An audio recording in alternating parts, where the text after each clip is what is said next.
A abolição da escravidão nos Estados Unidos foi um momento de grande mudança na história.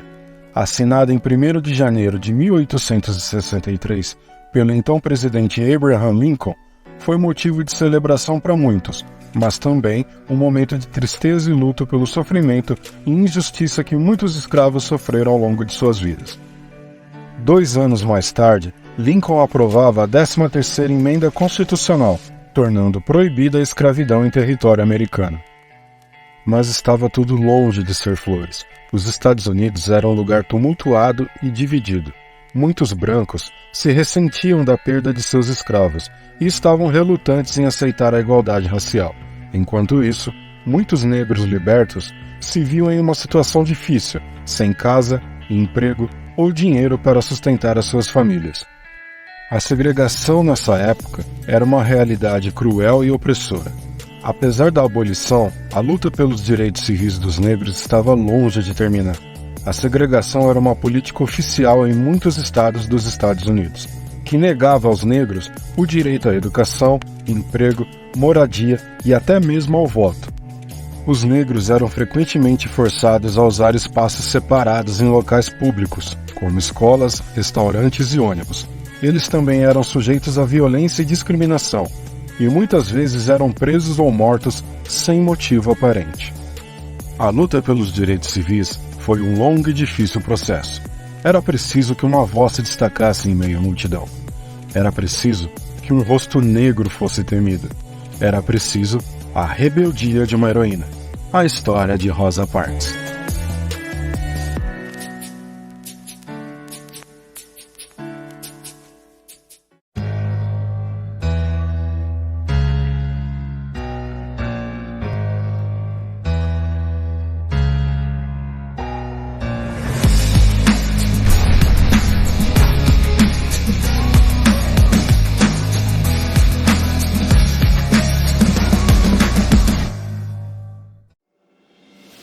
Olá, tudo bem? Seja muito bem-vindo, muito bem-vinda ao canal Visões Plurais. Eu sou o Wellington Ursulino e você é o nosso convidado de honra a embarcar conosco nessa viagem ao passado e imergir nos primórdios da luta pelos direitos civis nos Estados Unidos. Então já deixa o teu like no vídeo, já se inscreve no canal e vamos à nossa narrativa de hoje.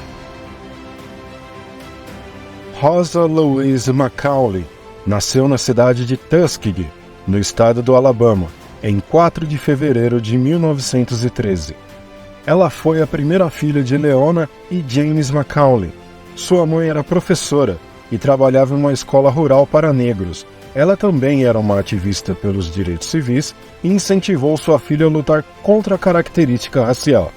Leona Macaulay não só influenciou Rosa Parks, como moldou suas crenças em relação à justiça social e igualdade.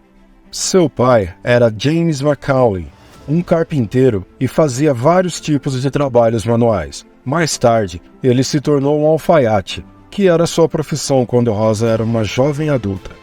James Macaulay encorajava sua filha a se educar e a buscar justiça e igualdade para todos. Sua família fazia parte da comunidade negra da cidade, que era segregada racialmente na época. Quando Rosa tinha 11 anos, seus pais se separaram e ela se mudou com sua mãe e seu irmão para Montgomery, no Alabama. Lá, ela frequentou a Escola Industrial de Montgomery para meninas negras, onde foi influenciada pelo pensamento de líderes negros, como Booker Taliaferro Washington e Marcus Garvey. Durante sua infância, Rosa recebeu uma educação básica. Ela teve que deixar a escola aos 16 anos e começou a trabalhar como costureira para ajudar a sua família. Rosa descreveu sua infância como sendo marcada por um forte senso de justiça social e uma vontade de desafiar as normas discriminatórias da sociedade em que vivia. Rosa conheceu Raymond Parks em um evento da NAACP, Associação Nacional para o Avanço das Pessoas de Cor, onde ambos eram membros ativos. Raymond Parks era um defensor dos direitos civis e um ativista contra o linchamento, e foi através de seu trabalho na NAACP que ele conheceu Rosa. Eles se casaram em 1932 e permaneceram juntos até a morte de Raymond em 1977. Em 1º de dezembro de 1955, Rosa Parks embarcou em um ônibus em Montgomery, no Alabama, pagou sua passagem e sentou-se em uma das fileiras designadas para negros. Ela já tinha um desentendimento com esse mesmo motorista. Note que a seu lado está um homem negro, e do outro lado do corredor há 2 mulheres também negras. Ao decorrer da viagem, o ônibus foi se enchendo cada vez mais de passageiros, e ficou com todos os assentos ocupados. Porém, o motorista James F. Blake notou que alguns passageiros brancos ficaram em pé. Desocupem os assentos. Pediu para que Parks, as 2 mulheres e o homem cedessem seus assentos para os passageiros brancos. É melhor obedecer. Desocupem os assentos. As 2 mulheres e o homem se levantaram.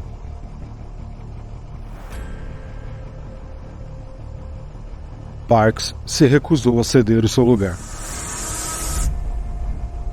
Você vai se mexer? Não. Então você vai ser presa. Faça o que quiser. Então Blake decidiu acionar a polícia. 2 policiais apareceram e confrontaram Parks. Você ouviu o que ele disse. Levante-se. Mas por que nos obrigam a isso?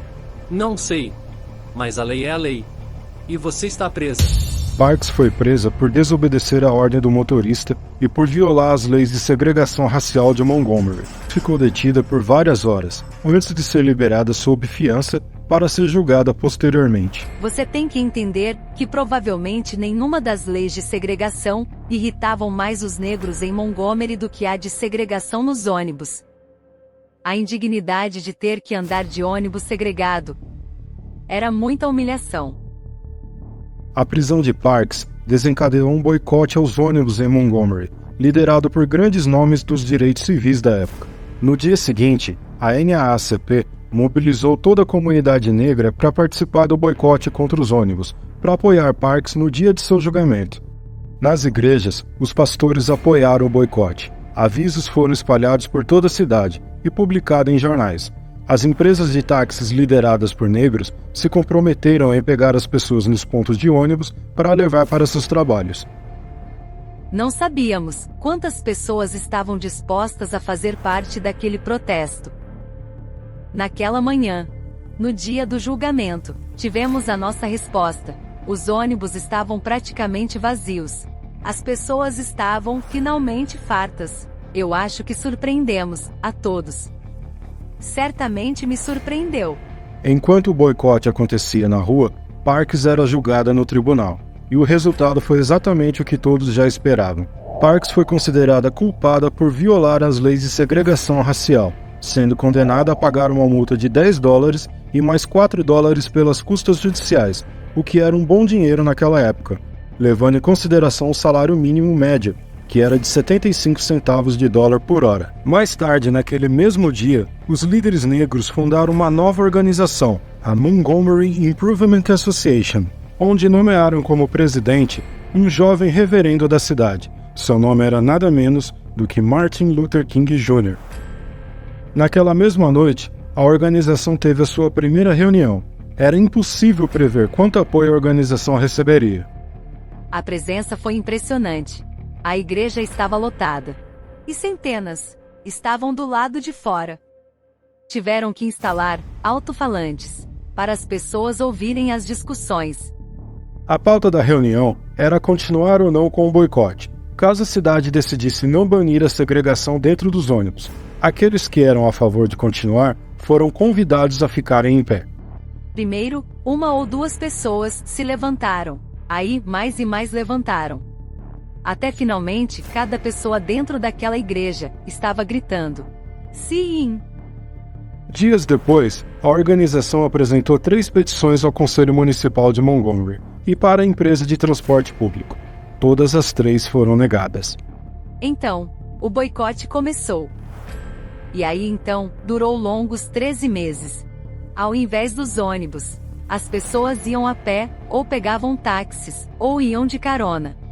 Muitos perderam seus empregos, inclusive eu. Em fevereiro de 1956, o município declarou o boicote como ilegal.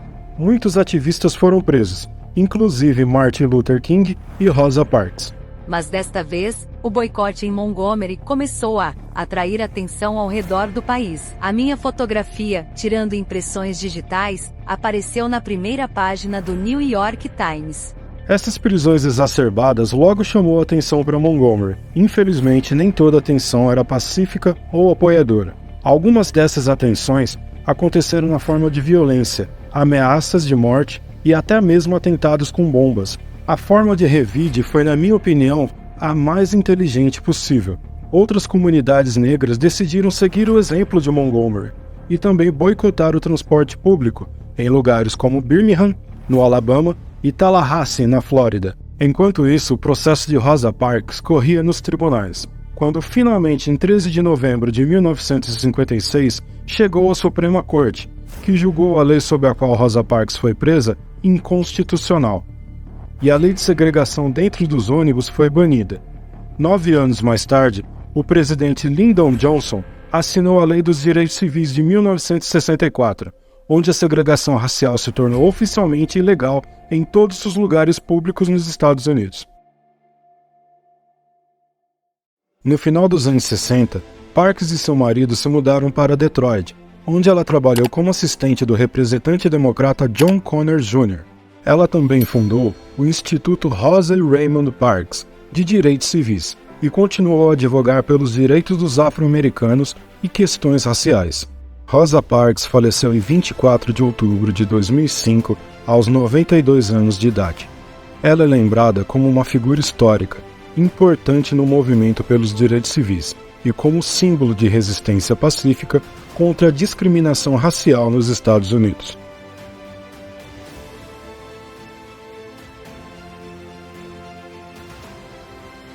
E esse foi o nosso vídeo de hoje. Espero poder ter contribuído com um pouquinho da história americana para você.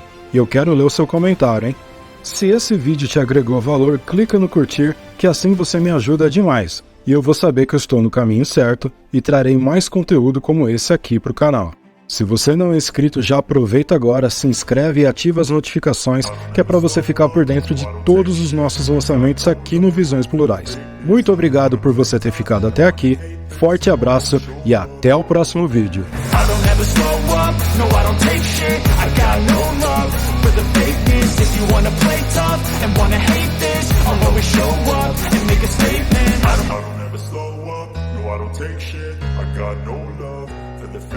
If you wanna play tough and wanna hate this, I'll always show